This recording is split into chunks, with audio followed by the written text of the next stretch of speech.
Good morning दोस्तों, study junction के एक और वीडियो में आप सभी का स्वागत है। दोस्तों, आज के इस वीडियो में हम 26 अप्रैल 2022 के सारे डेली करंट अफेयर्स देखेंगे, तो वीडियो को अंत तक जरूर देखिएगा। सबसे पहले, वो has been appointed as the chief executive officer of Aditya Birla Capital in April 2022। अप्रैल 2022 में आदित्य बिरला कैपिटल के मुख्य कार्यकारी अधिकारी के रूप में किसे नियुक्त किया गया है? इसका सही उत्तर है विशाखा मूले। विशाखा मूले को जो है वो आदित्य बिरला कैपिटल के मुख्य कार्यकारी अधिकारी के रूप में नियुक्त किया गया है। मूले वर्तमान में जो है वो कॉरपोरेट बैंकिंग, मालिकाना व्यापार, बाजार और लेन देन बैंकिंग के प्रभारी कार्यकारी निर्देशक है। मूले ने अजय श्रीनिवासन जी की जगह ली है, जो अब आदित्य बिरला समूह के भीतर एक और भूमिका निभाएंगे। Next, When is national Panchayati Raj day celebrated annually? राष्ट्रीय पंचायती राज दिवस प्रतिवर्ष कब मनाया जाता है? इसका सही उत्तर है 24 अप्रैल। 24 अप्रैल को जो है राष्ट्रीय पंचायती राज दिवस मनाया जाता है। यह वार्षिक उत्सव उस ऐतिहासिक दिन को मनाने के लिए किया जाता है जिस दिन 1992 में संविधान अधिनियम जब 73वां संशोधन यानी कि अमेंडमेंट हुआ था। हालांकि यह एक साल बाद 24 अप्रैल 1993 को अस्तित्व में आया था। तब प्रधानमंत्री मनमोहन सिंह ने 24 अप्रैल 2010 को पहला राष्ट्रीय पंचायती राज दिवस घोषित किया था। Next, Hamish Bennett has announced his retirement. He is associated with which of the following sports? Hamish Bennett ने संन्यास की घोषणा की है, वह निम्नलिखित में से किस खेल से जुड़े हुए हैं? इसका सही उत्तर है क्रिकेट। न्यूजीलैंड के तेज गेंदबाज हमीश बेनेट ने क्रिकेट के सभी प्रारूपों से संन्यास की घोषणा कर दी है। बेनेट ने 2010 में बांग्लादेश के खिलाफ एक दिवसीय मैच में ब्लैक कैप के लिए अंतर्राष्ट्रीय क्रिकेट में पदार्पण किया था। Next, in which state 165 feet tall Indian national flag, highest in the northeast region, to be installed? किस राज्य में 165 फीट लंबा भारतीय राष्ट्रीय ध्वज पूर्वोत्तर क्षेत्र में सबसे ऊंचा स्थापित किया जाएगा? इसका सही उत्तर है मणिपुर। मणिपुर में जो है 165 फीट लंबा भारतीय राष्ट्रीय ध्वज स्थापित किया जाएगा। मणिपुर के मोइरंग में भारतीय राष्ट्रीय सेना मुख्यालय परिसर में एक 165 फीट लंबा भारतीय राष्ट्रीय ध्वज पूर्वोत्तर क्षेत्र में सबसे ऊंचा स्थापित किया जाएगा।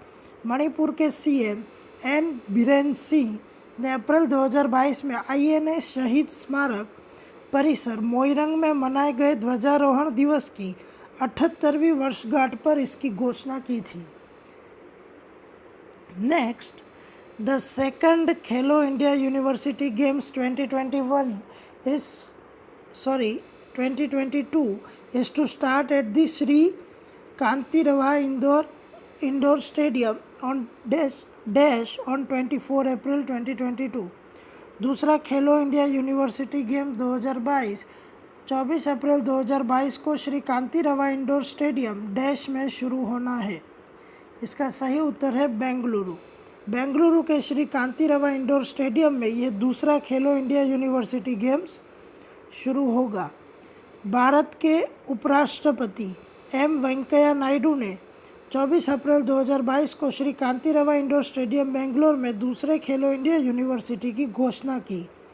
कर्नाटक राज्य सरकार और भारतीय खेल प्राधिकरण के समर्थन से जैन विश्वविद्यालय द्वारा खेलों की मेजबानी की जा रही है। 200 से अधिक विश्वविद्यालयों के लगभग 3,879 प्रतियोगी 20 विषयों में भाग लेंगे। Next, Procter and Gamble India has appointed whom as the new CEO in April 2022? Procter and Gamble India ने अप्रैल 2022 में किसे नया CEO नियुक्त किया है? इसका सही उत्तर है LV Vaidyanathan. Proctor and Gamble India ने इंडोनेशिया में कंपनी के कारोबार का नेतृत्व करने वाले LV वैद्यनाथन को CEO नियुक्त किया है। वह मधुसूदन गोपालन से पदभार ग्रहण करते हैं, जो मूल कंपनी में वरिष्ठ उपाध्यक्ष grooming and oral care PNG Japan और कोरिया के रूप में एक नई भूमिका में चले जाएंगे। वैद्यनाथन इससे पहले यूएस आसियान बिजनेस काउंसिल के इंडोनेशिया चैप्टर के अध्यक्ष रह चुके हैं। Next, according to Hurun global health care rich list 2022, who is the richest billionaire in the healthcare sector in 2022? Hurun global health care rich list 2022 के अनुसार 2022 में health care sector में सबसे अमीर अरबपति कौन है? इसका सही उत्तर है Cyrus Poonawalla. Hurun global health care rich list 2022 के अनुसार सीरम इंस्टीट्यूट ऑफ इंडिया के संस्थापक साइरस पूनावाला 2022 में स्वास्थ्य क्षेत्र में सबसे अमीर अरबपति हैं। विश्व स्तर पर दूसरे सबसे अमीर स्वास्थ्य देखभाल अरबपति थॉमस फ्रिस्ट जूनियर और परिवार है। सूची में तीसरे और चौथे स्थान पर चीन से है ली जिटिंग और मिंड्रे के जू हैंग। Next, in April 2022 India has been elected to dash United Nations economic and social council bodies. अप्रैल 2022 में भारत को डैश संयुक्त राष्ट्र आर्थिक और सामाजिक परिषद निकायों के लिए चुना गया है। इसका सही उत्तर है 4 निकायों में। जो 4 निकाय हैं उसमें एक है सामाजिक विकास आयोग, फिर गैर सरकारी संगठनों की समिति, विकास के लिए विज्ञान और प्रौद्योगिकी आयोग और आर्थिक, सामाजिक और सांस्कृतिक अधिकारियों के लिए समिति शामिल है। संयुक्त राष्ट्र चार्टर ने 1945 में संयुक्त राष्ट्र के 6 मुख्य अंगों में से एक के रूप में एसओसी की स्थापना की, जिसका पूरा नाम होता है United Nations economic and social council. उपरोक्त निकायों में से भारत का प्रतिनिधित्व करने वाली राजदूत प्रीति सरन के साथ आर्थिक, सामाजिक और सांस्कृतिक अधिकारों की समिति के लिए भारत को फिर से चुना गया। Next, who has been conferred with Women Transforming India's Award at the 6th Indo-American Chamber of Commerce Awards 2022। 6वें Indo American chamber of commerce awards 2022 में वुमेन ट्रांसफॉर्मिंग इंडिया अवार्ड से किसे सम्मानित किया गया है? इसका सही उत्तर है बीना मोदी। मोदी एंटरप्राइज की चेयरपर्सन डॉक्टर बीना मोदी को Indo American chamber of commerce 6वें एंटरप्रेन्योर एंड लीडरशिप अवार्ड्स 2022 में वुमेन ट्रांसफॉर्मिंग इंडिया अवार्ड से सम्मानित किया गया। वह गॉडफ्रे फिलिप्स इंडिया लिमिटेड की अध्यक्ष और एमडी और इंडोफिल इंडस्ट्रीज लिमिटेड की सीएमडी भी है। वह इससे पहले वुमेन इकोनॉमिक फोरम द्वारा बिजनेस एंड लीडरशिप 2018 में वुमेन ऑफ द डेकेड से सम्मानित हो चुकी हैं। Next, which day is celebrated as the world malaria day to create a global awareness of malaria. Malaria के बारे में वैश्विक जागरूकता पैदा करने के लिए किस दिन को विश्व मलेरिया दिवस के रूप में मनाया जाता है? इसका सही उत्तर है 25 अप्रैल।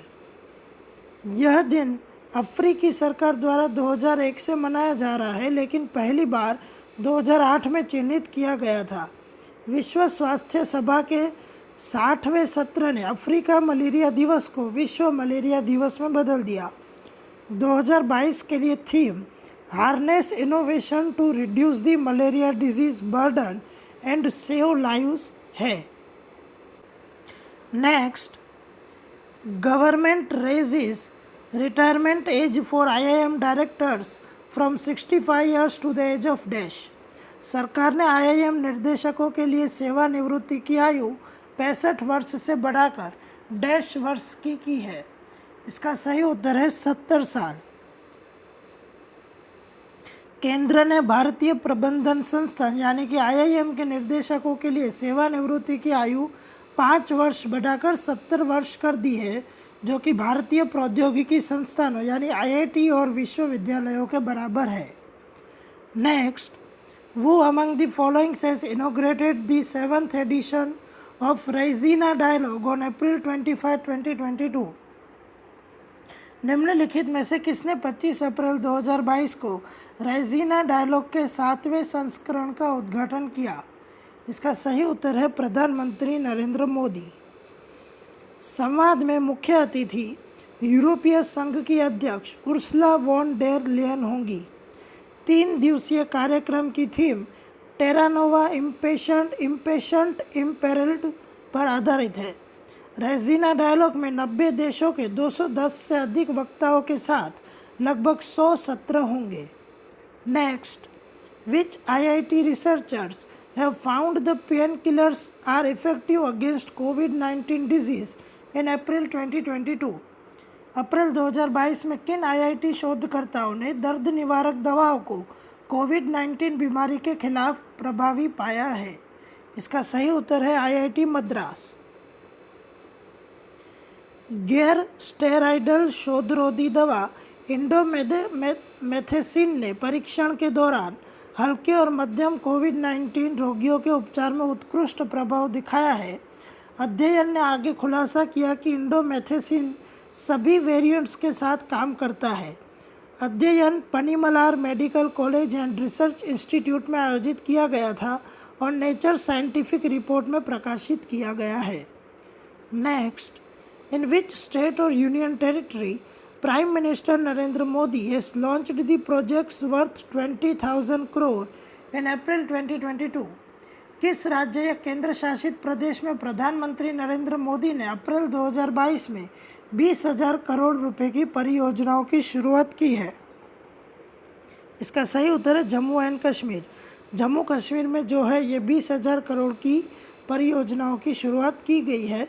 24 अप्रैल 2022 को प्रधानमंत्री नरेंद्र मोदी ने जम्मू कश्मीर में 20,000 करोड़ रुपए से अधिक की कई विकास परियोजनाओं का उद्घाटन और शिलान्यास किया। इसमें केंद्र शासित प्रदेश के 2 क्षेत्रों के बीच हर मौसम में संपर्क स्थापित करने के लिए बनिहाल काजीगुंड सड़क सुरंग का उद्घाटन भी की शामिल है। उन्होंने रैटल और क्वार जल विद्युत परियोजनाओं की आधारशिला भी रखी, जो 850 मेगावाट की सुविधा है। Next, for how many states the central government has approved sanctions of ₹1.62 lakh crore proposals for distribution sector scheme? कितने राज्यों के लिए केंद्र सरकार ने वितरण क्षेत्र योजना के लिए 1.62 लाख करोड़ रुपए के प्रस्तावों को मंजूरी दी है? इसका सही उत्तर है 13 स्टेट्स, 13 राज्य। उसमें से शीर्ष 7 राज्यों में उत्तर प्रदेश, तमिलनाडु, राजस्थान, मध्य प्रदेश, गुजरात, आंध्र प्रदेश और केरल के नेतृत्व में 87% से अधिक अनुमोदन है। Next, which bank has signed an MOU with West Bengal small industries development corporation limited in April 2022? किस बैंक ने अप्रैल 2022 में पश्चिम बंगाल लघु उद्योग विकास निगम लिमिटेड के साथ एक समझौता ज्ञापन पर हस्ताक्षर किए हैं? इसका सही उत्तर है सिडबी बैंक। सिडबी बैंक ने जो है ये हस्ताक्षर किए हैं। Next, which state government has revised its industrial investment promotion scheme attract investments and pave the way for faster economic growth in the state? किस राज्य सरकार ने अपनी औद्योगिक निवेश प्रोत्साहन योजना को संशोधित किया है, निवेश आकर्षित किया है और राज्य में तेजी से आर्थिक विकास का मार्ग प्रशस्त किया है? इसका सही उत्तर है त्रिपुरा। त्रिपुरा जो है उसकी राजधानी अगरतला है। त्रिपुरा के मुख्यमंत्री बिप्लब कुमार देव और उनके राज्यपाल सत्यदेव नारायण आर्य हैं। Next, with whom did Prime Minister Narendra Modi agree to launch the EU India trade and technology council? प्रधानमंत्री नरेंद्र मोदी किसके साथ यूरोपीय संघ भारत व्यापार और प्रौद्योगिकी परिषद शुरू करने के लिए सहमत हुए? इसका सही उत्तर है उर्सुला वॉन डेर लेयन। यूरोपीय आयोग की अध्यक्ष उर्सुला वॉन डेर लेयन और प्रधानमंत्री नरेंद्र मोदी ने 25 अप्रैल 2022 को नई दिल्ली में द्विपक्षीय वार्ता की। एक व्यापार और प्रौद्योगिकी परिषद स्थापित करने का निर्णय भारत के लिए अपने किसी भी भागीदार के साथ पहला होगा और यूरोपीय संघ के लिए दूसरा होगा, जो पहले अमेरिका के साथ परिषद स्थापित कर चुका है। Next, according to Forbes, who has overtaken Warren Buffett as the fifth richest in the world? Forbes के अनुसार किसने विश्व के पांचवें सबसे धनी व्यक्ति के रूप में वॉरेन बफे को पीछे छोड़ दिया है? इसका सही उत्तर है गौतम अदानी। फोर्ब्स के अनुसार गौतम अदानी की कुल संपत्ति 123.7 अरब डॉलर तक पहुंच गई, जबकि बफे की कुल संपत्ति 121.7 अरब डॉलर थी। वह माइक्रोसॉफ्ट के सह संस्थापक Bill Gates, Bernard Arnault, Jeff Bezos और एलन मस्क से ही पीछे हैं। Next, which edition of the naval commanders conference of 2022 is being held in April 2022? 2022 के नौसेना कमांडरों के सम्मेलन का कौन सा संस्करण अप्रैल 2022 में आयोजित किया जा रहा है? इसका सही उत्तर है पहला। सम्मेलन नौसेना कमांडरों के लिए सैन्य रणनीतिक स्तर पर महत्वपूर्ण समुद्री मामलों पर चर्चा करने के लिए एक मंच के रूप में कार्य करता है। सम्मेलन के दौरान रक्षा मंत्री राजनाथ सिंह और विदेश मंत्री एस जयशंकर नौसेना कमांडरों को संबोधित करेंगे और बातचीत करेंगे। Next, MG Motor India has partnered with which of the following to bolster EV charging infrastructure across the country? MG Motor India ने देश भर में EV चार्जिंग इंफ्रास्ट्रक्चर को मजबूत करने के लिए निम्नलिखित में से किसके साथ साझेदारी की है? इसका सही उत्तर है भारत पेट्रोलियम कॉरपोरेशन। MG पहली यात्री कार कंपनी है जिसने ग्रीन मोबिलिटी को तेजी से अपनाने के लिए BPCL यानी कि भारत पेट्रोलियम कॉरपोरेशन लिमिटेड के साथ साझेदारी की है। Next, Who won gold in weightlifting in Khelo India university games 2022? Khelo India university games 2022 में भारोत्तोलन में किसने स्वर्ण पदक जीता? इसका सही उत्तर है गोविंद सुनील महाजन।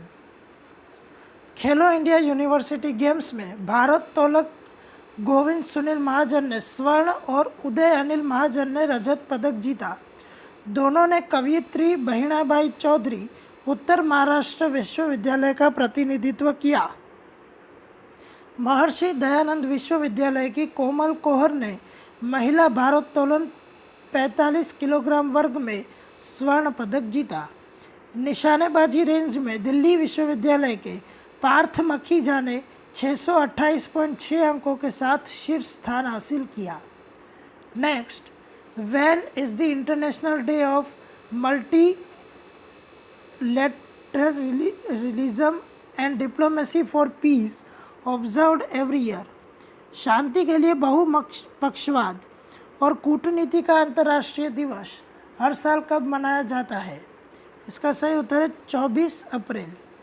यह 12 दिसंबर 2028 को संयुक्त राष्ट्र के एक प्रस्ताव के माध्यम से स्थापित किया गया था और पहली बार 24 अप्रैल 2019 को मनाया गया था। Next, who felicitated over 300 war veterans of the 1971 Liberation War of Bangladesh in Assam in April 2022? अप्रैल 2022 में असम में 1971 के बांग्लादेश के मुक्ति संग्राम के 300 से अधिक युद्ध दिग्गजों को किसने सम्मानित किया? इसका सही उत्तर है राजनाथ सिंह। इस अवसर पर रक्षा मंत्री राजनाथ सिंह ने द ब्रेव हार्ट्स ऑफ 1971 पुस्तक का भी विमोचन किया। युद्ध जो है वो पश्चिमी पाकिस्तान जो कि अब पाकिस्तान है और पूर्वी पाकिस्तान जो अब बांग्लादेश है उसके बीच एक सशस्त्र संघर्ष था। इसके परिणाम स्वरूप बांग्लादेश को पाकिस्तान से स्वतंत्रता मिली थी। Next, Emmanuel Macron has been selected as the president of which country in April 2022? Emmanuel Macron को अप्रैल 2022 में किस देश के राष्ट्रपति के रूप में चुना गया है? इसका सही उत्तर है फ्रांस।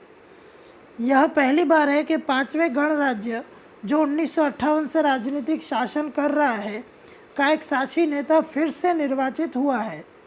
वह 2017 से फ्रांस के राष्ट्रपति के रूप में कार्यरत है। 39 साल की उम्र में वह फ्रांस के इतिहास में सबसे कम उम्र के राष्ट्रपति बने। Next, who settled for a silver medal in the men's freestyle 86 kg at the 2022 Asian Wrestling Championships in April 2022। अप्रैल 2022 में 2022 एशियाई कुश्ती चैंपियनशिप में पुरुषों की फ्री स्टाइल 86 किलोग्राम में किसने रजत पदक जीता? इसका सही उत्तर है दीपक पुनिया। दीपक पुनिया ने जो है 86 किलोग्राम में रजत पदक जीता। विक्की ने 92 किलोग्राम वर्ग में कांस्य पदक जीता। भारत ने उलान बटार में कुल 17 पदक जीते, जिनमें 1 स्वर्ण, 5 रजत और 11 कांस्य पदक शामिल है। टोक्यो पदक विजेता रवि कुमार दहिया ने पुरुषों के 57 किलोग्राम भार वर्ग में एकमात्र स्वर्ण पदक जीता।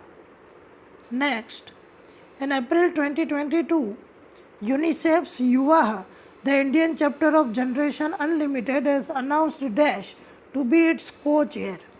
अप्रैल 2022 में यूनिसेफ युवा जनरेशन अनलिमिटेड के भारतीय चैप्टर ने डैश को इसके सह अध्यक्ष के रूप में घोषित किया है।